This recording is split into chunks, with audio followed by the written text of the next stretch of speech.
안녕하세요. 돈 세는 공학마가 돈 버는 TV 이천희망TV 이천희입니다. 오늘은 얼마 전에 매경에서 보도한 국민연금 추납재테크에 대해서 여러분들에게 말씀을 드리겠습니다. 먼저 기사를 살펴보면요, 강남 아줌마들은 다 한다는 짭짤한 국민연금 추납재테크라는 헤드라인으로요, 매일경제에서 8월 11일에 보도가 됐습니다. 이 기사에는 사례가 인용되는데요, 이 사례를 보면 국민연금 추납재테크가 얼마나 매력적인지 그 내용을 한눈에 알 수 있습니다. 59세의 A씨는요, 20대 때 직장에 1년을 다니다가 퇴사를 했습니다. 그 이후에 30년 동안 국민연금을 납부하지 않았습니다. 그러다가 작년에 247개월치에 해당하는 1억 800만 원을 추후 납부를 함으로써 연금 수급권을 확보를 했습니다. A씨가 63세가 되면 매월 94만원씩 연금을 수령하게 되는데요, 63세 이후에 10년만 연금을 받아도 추납한 금액 1억 800만원 이상의 연금을 수령할 수 있습니다. 오래 살아서 90세, 100세까지 산다면요, 그 금액이 엄청나게 클 겁니다. 이 사례만 보면요, 자산에 여유가 좀 있고요, 노후자금 마련에 좀 적극적으로 관심이 있다면 국민연금 추후 납부가 상당히 매력적인 것을 잘 알 수 있습니다.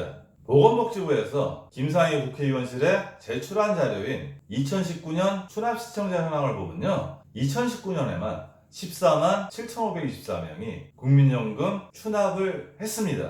이렇게 추납에 열풍이 분 배경이 있습니다. 계속 저금리가 이어져 오고 있고요, 올해는 세금을 제하고 시중은행의 정기예금 금리가 1% 미만으로 내려갔습니다. 이런 금리가 낮은 배경이 먼저 작용을 하고요, 두 번째는 정보를 누구보다 빨리 캐치하는 고소득층 사이에서 국민연금 추납이 재테크 꿀팁으로 입소문이 나서 아름아름 추후 납부를 하시는 분들이 상당히 늘어나고 있다고 합니다. 금융회사의 컨설턴트들도 이 내용을 알고 고객들한테 적극적으로 권장을 하면서요, 추납을 하는 사람들이 상당히 많아지고 있습니다.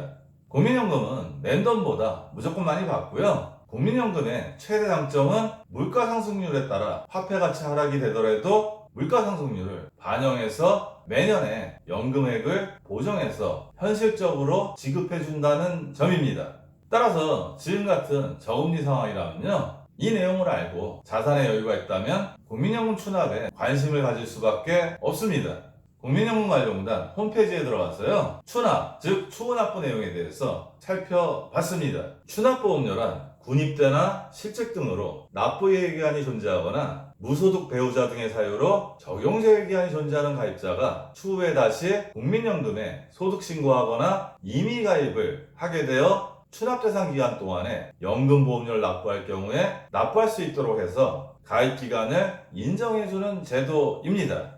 신청 대상이 있는데요, 1988년 1월 이후 군 복무기한이 있는 자로서요, 가입자 자격을 취득한 자에 한합니다. 추납을 원하신다면 추납을 하시기 전에 국민연금관리공단에 전화를 해서요, 본인이 추납 대상자에 속하는지 먼저 파악해 보실 필요가 있습니다. 납부 방법을 보면요, 추납보험료 전액을 일시납으로 한 번에 내거나요, 금액이 클 경우에 최대 60개월로 나눠서 낼 수 있습니다. 일시납으로 낼 때는 이자가 발생하지 않지만요, 분할해서 납부하면 1년 만기 정기예금 이자를 적용해서 분할 납부 이자가 가산이 됩니다. 추납보험료 산정 기준을 보면서 제가 아까 사례에 인용된 기사하고 약간의 차이가 있다는 것을 파악할 수 있었습니다.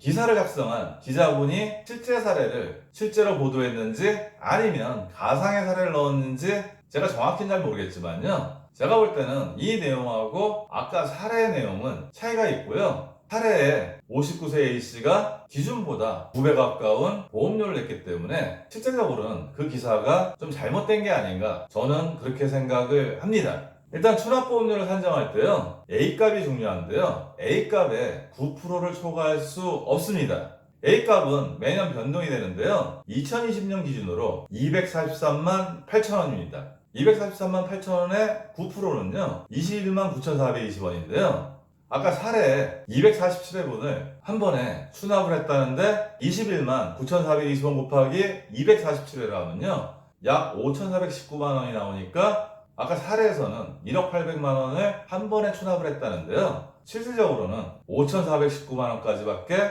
추납을 할 수 없는 게 더 정확할 거라고 생각을 합니다. 제가 기자분하고 통화해서 내용을 확인한 게 아니기 때문에요. 저는 그냥 국민연금 홈페이지에 나와 있는 이 기준을 보면 그 기사의 사례가 잘못됐다고 생각을 합니다. 그 기사는 이런 내용을 좀 감안해서 파악하고 이해를 하셨으면 좋겠습니다. 현재 김상희 의원이요, 추납기간을 10년 미만으로 제한하는 국민연금법 일부 개정 법률안을 대표해서 발의를 했습니다. 따라서 김상희 의원의 이 법률안이 국회를 통과하고 시행이 되면요, 수납할 수 있는 금액은 많이 줄어들게 됩니다. 따라서 지금 이 내용을 보시고요, 이 법률안이 국회를 통과해서 시행되기 전에요, 국민연금을 추납하는 데 관심이 있다면 그 이전에 추납을 하시는 게 훨씬 유리할 수도 있습니다. 제 개인적으로는 2030이나 40대 초반까지는 추납제도가 있더라도 이 제도를 이용하시는 게 좋다고 제가 말씀드리기는 좀 어렵고요, 40대 후반이나 50대시라면 한번 고려해볼 만하다고는 생각을 합니다.